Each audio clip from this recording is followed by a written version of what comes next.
السلام علیکم ورحمۃ اللہ وبرکاتہ۔ حضرات محترم، آج کی اس ویڈیو کے اندر ہم ایک مسئلے کے اوپر گفتگو کریں گے جو ایک غیر مقلد وہابی مسلمانوں کے لیے اور اپنی کمیونٹی کے لیے ایک زبردست اسکیم لے کر آیا ہے۔ پہلے آپ اس کی یہ اسکیم سن لیجئے، پھر انشاءاللہ اس مسئلے کے اوپر ہم گفتگو کریں گے کہ یہ مسئلہ صحیح ہے یا غلط ہے۔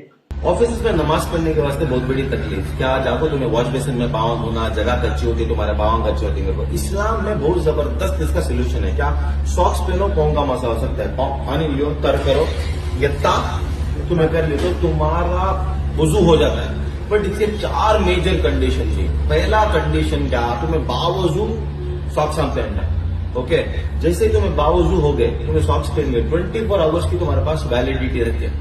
یہ 24 آورس کے بیچ میں وضو ٹوٹ گا تمہارا تو تمہیں کیا کر سکتی ہے، پورا وضو کر لو، ہاتھ پہ پہن لو، اتنا کرو، کیا ہو جاتا ہے، تمہیں آرام سے وضو تمہارا ہو جاتا ہے۔ تیسری چیز، تمہیں یہ ساکس جو تمہیں پہنی یہ اوپر رہنا، یہاں تک نو شو ساکس نہیں رہ سکتا، اوپر رہنا۔ اوکے، اور ایک ہے بھائی مسٹیک میں تمہیں ساکس نکالنے لے تمہارا وضو ٹوٹ جاتا ہے۔ پھر تمہیں پورا ہاتھ دھو، پاؤں دھو، پھر سے ساکس پہنا تو تب تمہاری ویلڈیٹی پھر سے 24 آورس کی شروع ہوتی ہے۔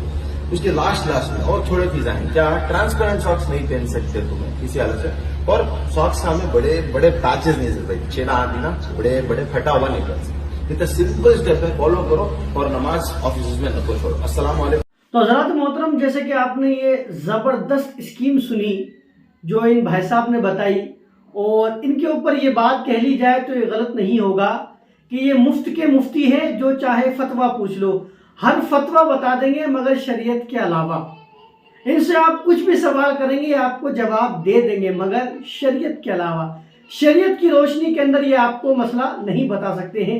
اسی طریقے سے جناب والا ایک مسئلے کو انہوں نے ڈسکس کیا، انہوں نے بتانے کی کوشش کی کہ جناب والا یہ جو لوگ آفس کے اندر ہوتے ہیں ان کو بڑی پریشانیاں ہوتی ہیں، ان کو بڑی تکلیف ہوتی ہے، تو ان کی تکلیفوں کا ایک زبردست علاج لے کر آئے ہیں۔ علاج کیا ہے کہ جناب والا آپ لوگ آفس میں ہوتے ہیں، ساکس پہنے ہوئے ہوتے ہو، آپ کو پریشانی ہوتی ہے وضو کرنے کے اندر، تو جناب والا آپ کے لیے یہ اسکیم ہے کہ آپ اچھی طریقے سے وضو کریں۔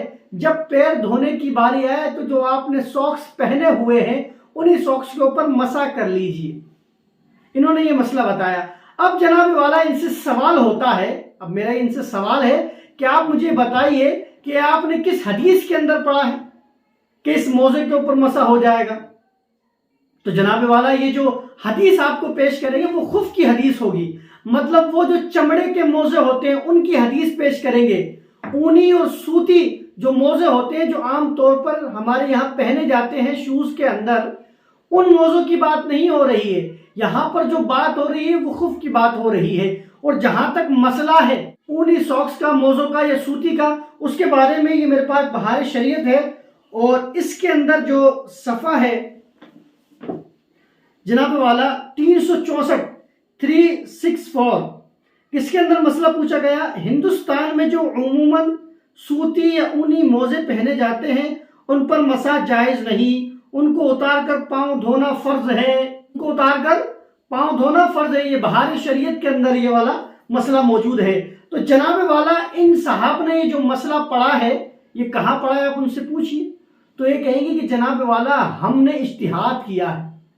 انہوں نے ضرور اجتہاد کیا ہوگا، ان حدیثوں سے انہوں نے استدلال کیا ہوگا، اگر وہ انہی حدیثوں سے کیا ہوگا جو چمڑے کے جو موضوع ہوتے ہیں ان کے لیے جو حکم ہے کہ جناب والا آپ نے اگر خف پہن رکھے ہیں، یعنی چمڑے کے موزے، وضو کر کر آپ نے موزے پہن لیے ہیں، تو پھر آپ اگر وضو کریں، آپ کو حدث لائق ہو گیا ہے، تو آپ جب وضو کریں تو آپ ہاتھ پیر منہ دھو لیں۔ پیر دھونے کی آپ کو ضرورت نہیں ہے، آپ اپنے ہاتھوں کو لیں اور اس کے اوپر 3 انگلیاں کھینچ دیں، آپ کا وضو ہو جائے گا۔ لیکن جناب والا یہ جو حدیث ہے یہ چمڑے کے موضوع کے لیے ہے، یہ اونی اور سوتی موضوع کے لیے ہرگز نہیں ہے۔ اور انہوں نے ایک بات اور کہی کہ جناب والا ٹرانسپیرنٹ جو موزے ہوتے ہیں ان کے اندر نہیں ہو سکتا ہے، تو جناب والا نہ ٹرانسپیرنٹ کے اندر ہو سکتا ہے، نہ یہ جو اونی اور سوتی موزے ہوتے ہیں نا ان کے اندر ہو سکتا ہے، ہرگز نہیں ہو سکتا ہے۔ اب یہ جو جناب والا یہ جو انہوں نے دین سیکھا ہے نا، یہ گوگل سے سیکھا ہے، یہ کیونکہ غیر مقلد وہابی ہے، کوئی مطلب نہیں ہے دین سے۔ جناب والا جو ان کے سمجھ میں آتا ہے، جو ان کو اچھا لگتا ہے وہی یہ مسئلہ بنا دیتے ہیں۔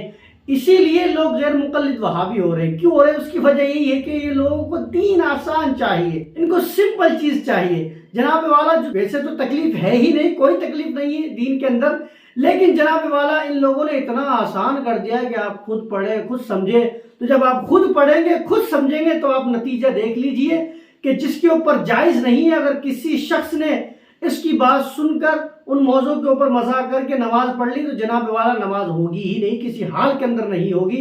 اسی لیے میرے بھائیو بزرگوں دوستو، دین کو سمجھنا ہے، حدیث کو سمجھنا ہے، قرآن کو سمجھنا ہے تو کسی عالم دین کے پاس بیٹھ کر دین و قرآن کو سمجھنے کی کوشش کرے، اور وہ بھی وہ کہ جس کا عقیدہ درست ہو.